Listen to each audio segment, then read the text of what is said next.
It is Friday the 3rd of February. Just had to go back and edit my log entry. I thought it was the 2nd. And we are sailing north up the east coast of Puerto Rico. Right now we're headed toward Mayaguez. Now you might wonder, why are you sailing north if Great Anagua is west-northwest? And the reason is, I remember last time I sailed from Puerto Rico to the Dominican Republic, when I sailed a more direct route and got offshore, I got into all these light and fickle winds, which is the wind shadow of Puerto Rico. Puerto Rico throws a large wind shadow with these trade winds. And the other thing is, once you start getting offshore, you start getting into the swell.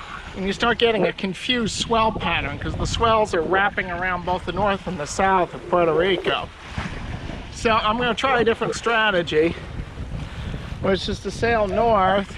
And so far we're staying in pretty flat water here.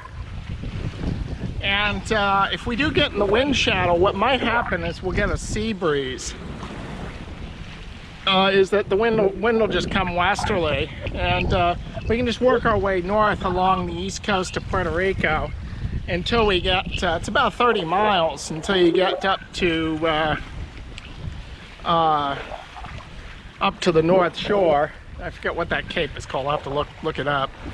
And then hopefully then we'll begin to just get into the easterly trade winds unobstructed. Then we can bear away and head for Great Anagua. The wind just suddenly came forward, so maybe we're getting into the stream of air that's coming around the north side of the island now.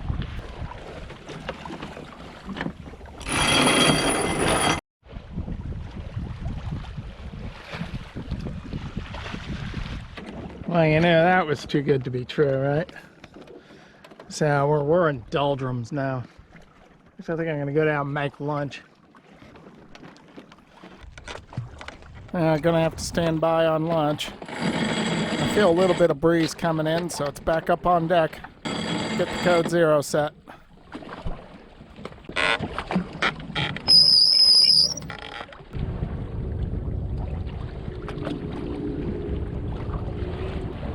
Uh-oh. Hey, stay up on deck for me, Captain, all right? All right. You want more? Where are you coming from? From Puerto Rico. Wow, that's not exciting at all. No, it's not. Where are you heading to? To Great Anagua, Okay. Bahamas. You're on there by yourself? That's correct. All right.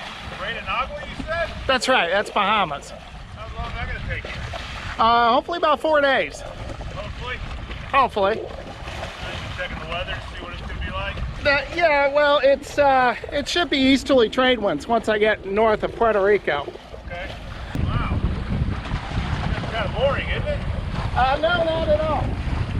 You own the boat? Yes. Registered to you? Yes. You got registration numbers on or just 982266 is my Coast Guard documentation. 98. Oh, all right, you don't have any idea. Yeah, well, we are. Okay.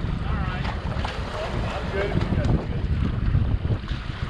Okay, have a safe trip. All right, thank you, sir.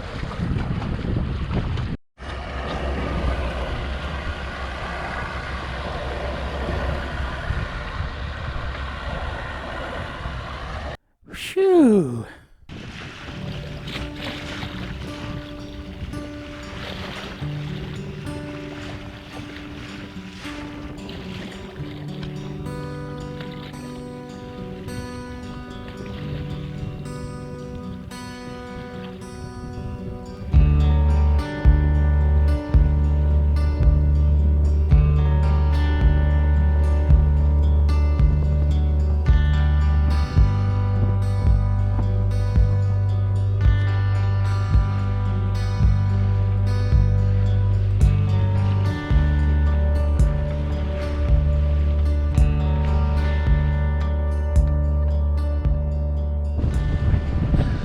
So of course it wasn't going to be easy. We still have Puerto Rico well in sight here, and wind might be backing a little. It's still northwest, almost west northwest, so it's basically dead on our nose. And all of this is the gradient wind is out of the east, kind of east northeast. All this goofy wind is just being created by Puerto Rico. If we're lucky, this will just continue. Actually, not back, but veer. It's northwest now. Hopefully, it'll just veer around to the northeast. But I remember last time when I went to the Dominican Republic, it wasn't until about 3 in the morning before I finally began to pick up the true easterly trade winds. And I had to get a good 20 miles offshore, a good 20 miles west of Puerto Rico before I began to get clear wind. Because Puerto Rico really disrupts the wind. So anyway, just keep plugging along here. At least we got some breeze, so that's good. So you always get caught in the sloppy seas just when the wind is just really starting to go now, where we're really in the doldrums.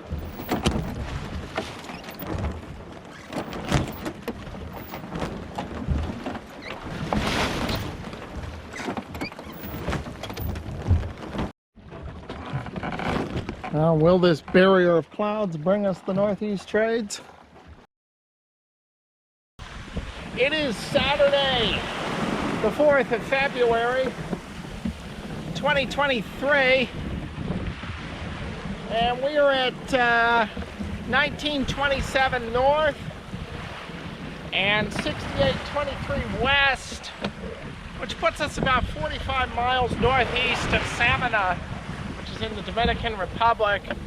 We're steering kind of a parallel course to the north and northeast shore of the Dominican Republic.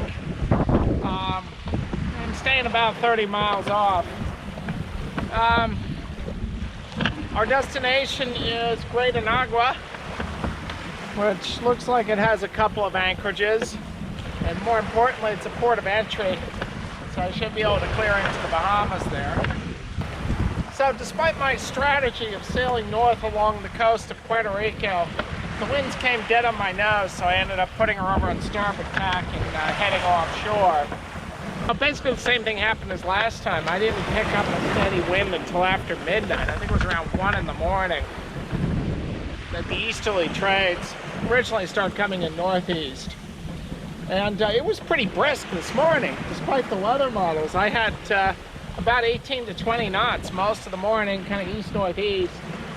It's dropped off now to its forecasted strength. We've got about 12, 14 knots, and they're easterly now, so that's good. Unfortunately, my weather model says it's going to pick up again into tomorrow, so it's going to get back up into the 20 to 25 knot range. All new destinations. I've never been to Great Anagua, and I haven't been to the Bahamas in years. Actually, the last time I sailed the Bahamas was with my family when my dad took a sabbatical from his teaching job.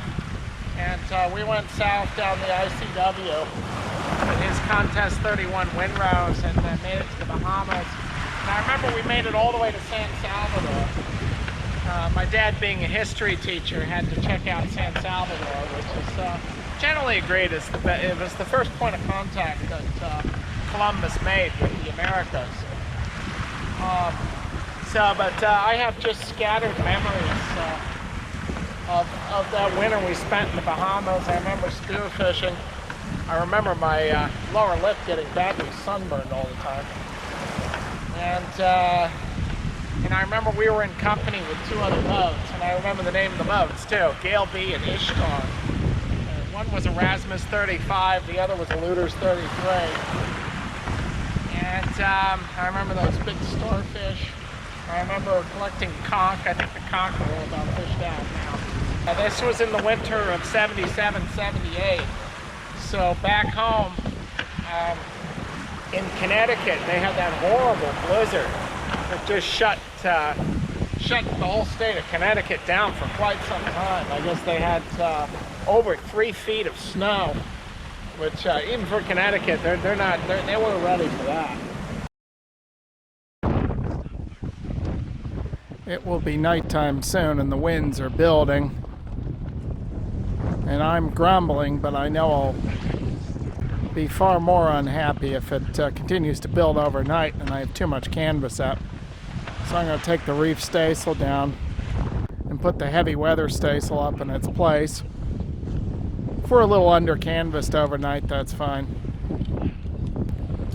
It beats having to go up on deck and change headsails at 0200.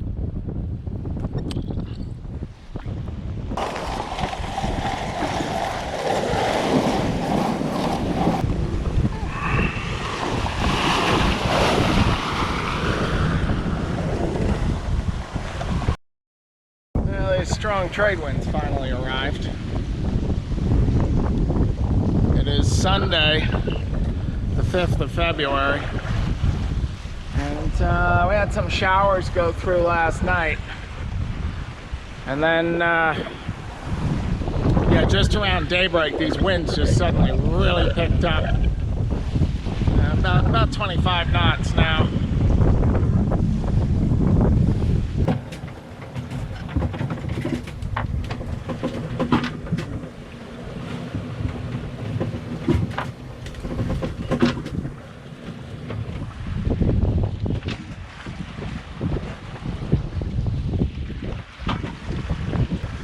Oh, we just suddenly got pooped here. I was sitting here right underneath the spray hood. See, it filled the cockpit up. There's my pillow. Picked that up and went down, came down the companion right here.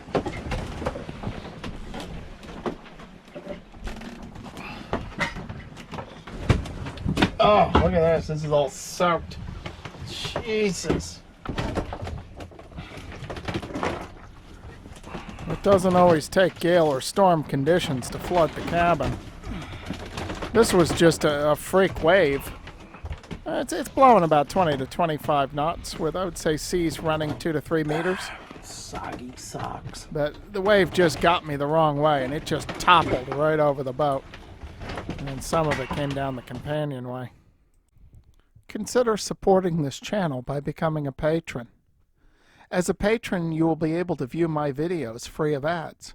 You will also be able to leave comments, ask questions, and message me directly. You can become a patron for as little as $5 a month.